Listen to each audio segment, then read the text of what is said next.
یہ تو ماشاءاللہ لین علماء کرام کی ہے نا، العلماء ورثۃ الانبیاء، اللہ نبیوں کی وراثت کا حق ادا کرنے کی توفیق عطا فرمائے۔ لیکن میرے بھائیوں، میری بہنوں، آپ بھی کوئی کام نہیں ہے، اپنے آپ کو معمولی نہ سمجھو، تم اللہ کے یہاں بڑی قدر و قیمت والے ہو۔ اللہ کا قرآن اعلان کرتا ہے کنتم خیر امۃ اخرجت للناس تأمرون بالمعروف وتنہون عن المنکر وتؤمنون باللہ، تم بہترین امت ہو جو لوگوں کے لیے نکالی گئی ہے، تم نیکی کا حکم دیتے ہو، برائی سے روکتے ہو۔ حافظ سفیان ابھی ابتدا میں ذکر کر رہے تھے نا، ماشاءاللہ عرصے سے یہ سلسلہ یہاں جاری اور ساری، اللہ قیامت تک کسی طرح قائم و دائم رکھنا، یہی تو ایمان والوں کی پہچان ہے۔ تم نیکی کا حکم دیتے ہو، برائی سے روکتے ہو، اور اللہ پر ایمان اور یقین رکھتے ہو۔ بہترین امت، اور بہترین امت میں سے بھی کچھ ادوار ایسے ہیں جسے نبی کریم صلی اللہ علیہ وسلم نے بے مثال اور باکمال قرار دیا ہے۔ فرمایا خیر الناس قرنی ثم الذین یلونہم ثم الذین یلونہم، فرمایا میری امت میں سے بہترین وہ لوگ ہیں جو میرے زمانے کے ہیں۔ کون؟ صحابہ کرام رضوان اللہ علیہم اجمعین۔ ثم الذین یلونہم، پھر وہ لوگ جو ان سے ملنے والے ہیں، کون؟ تابعین کرام۔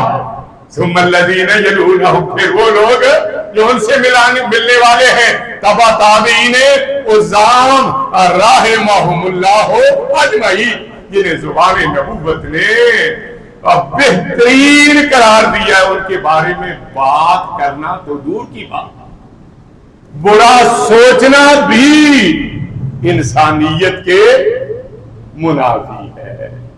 جو سوچے گا وہ مومن ہونا تو دور کی بات ہے نا، لیکن وہ انسان کہلانے کا بھی حقدار نہیں ہے۔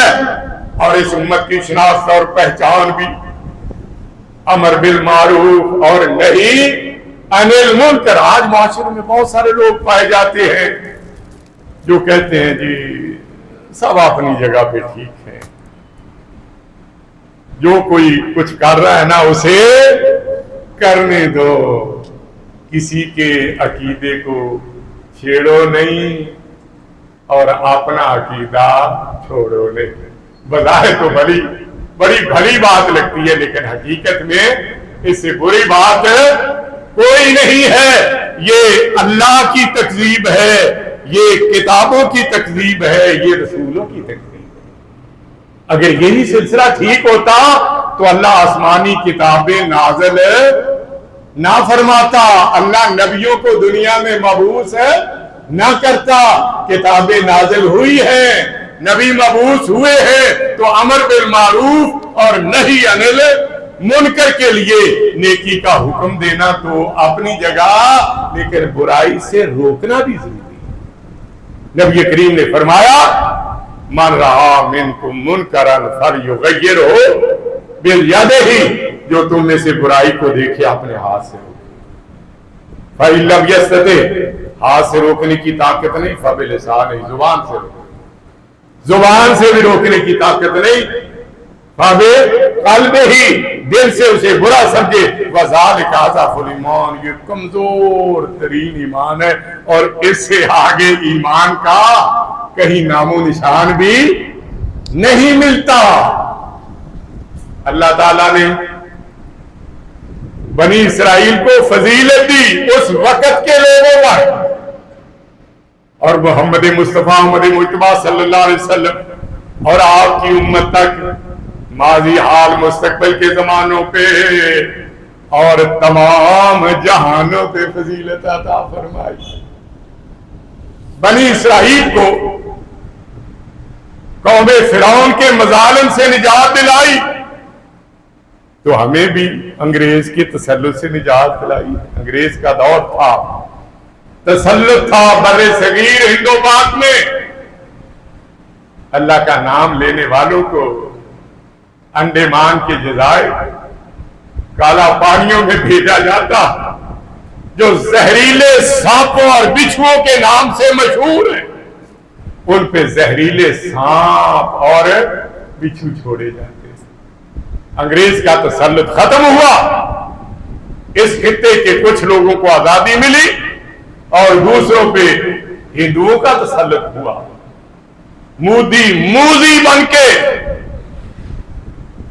اللہ کے بندوں اور بندیوں کو اذیتوں کا شکار بنائے ہوئے ہیں۔ اہل کشمیر سے پوچھو کہ آزادی کتنی بڑی نعمت ہے، اہل فلسطین سے پوچھو آزادی کتنی بڑی نعمت ہے، اپنے اسلاف سے پوچھو آزادی کے حصول کے لیے کتنی قربانیاں دی جاتی ہیں۔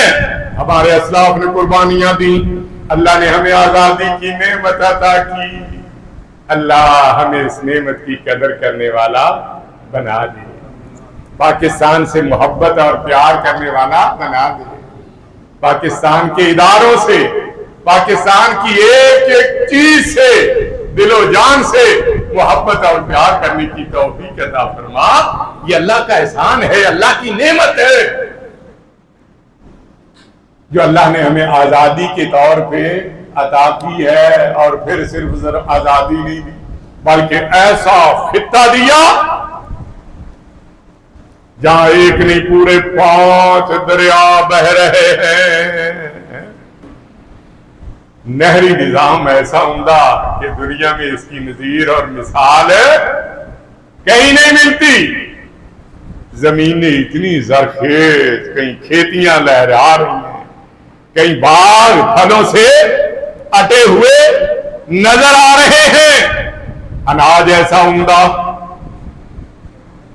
کہ جس کی دنیا میں تعریف ہوتی ہے، حال ایسے خوش ذائقہ اور جس کی دنیا معترف ہے۔ اللہ کے احسانات شمار نہیں ہو سکتے۔ اللہ نے قرآن میں ایک جگہ پہ فرمایا واللہ اخرجکم من بطون امہاتکم لا تعلمون شیئا وجعل لکم السمع والابصار والافئدہ لعلکم تشکرون۔ وہ اللہ ہی ہے جس نے تمہیں تمہاری ماں کے پیٹوں سے سال میں نکالا، تم کچھ نہیں جانتے تھے۔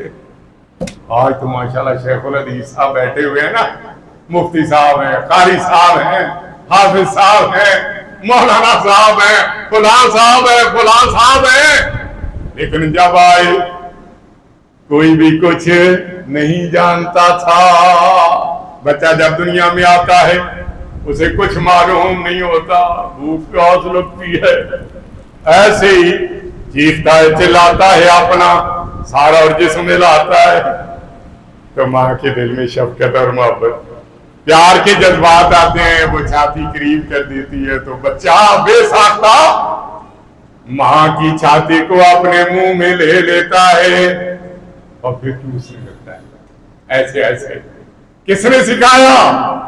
وہاں آنے سے پہلے کچھ پتا نہیں تھا، آتے ہی فطرت نے سب کچھ سکھا دیا۔ بچہ ہے نا، عقل کوئی نہیں ہوتی، آنکھیں بند، ادھر ادھر ہاتھ مار رہا، جو چیز بھی ہاتھ میں آیا اچھی یا بری اٹھائی اور منہ میں، پتہ ہی نہیں کہ یہ میرے حق میں بہتر ہے یا بہتر نہیں۔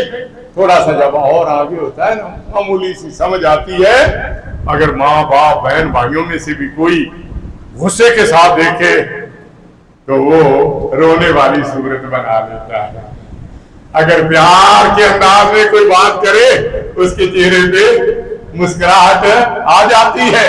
پھر ماں بھی تعلیم دیتی ہے، باپ بھی تعلیم دیتا ہے، اساتذہ بھی تعلیم دیتے ہیں، اور صراط مستقیم میں بھی ماشاءاللہ اللہ نے تعلیم و تربیت کا کچھ بندوبست کروایا ہوا ہے۔ لیکن جب تھوڑا سا بڑا ہوتا ہے تو پھر ماں کو کہتا ہے امی آپ کو کیا پتا ہے، باپ کو کہتا ہے ابو آپ کچھ نہیں جانتے،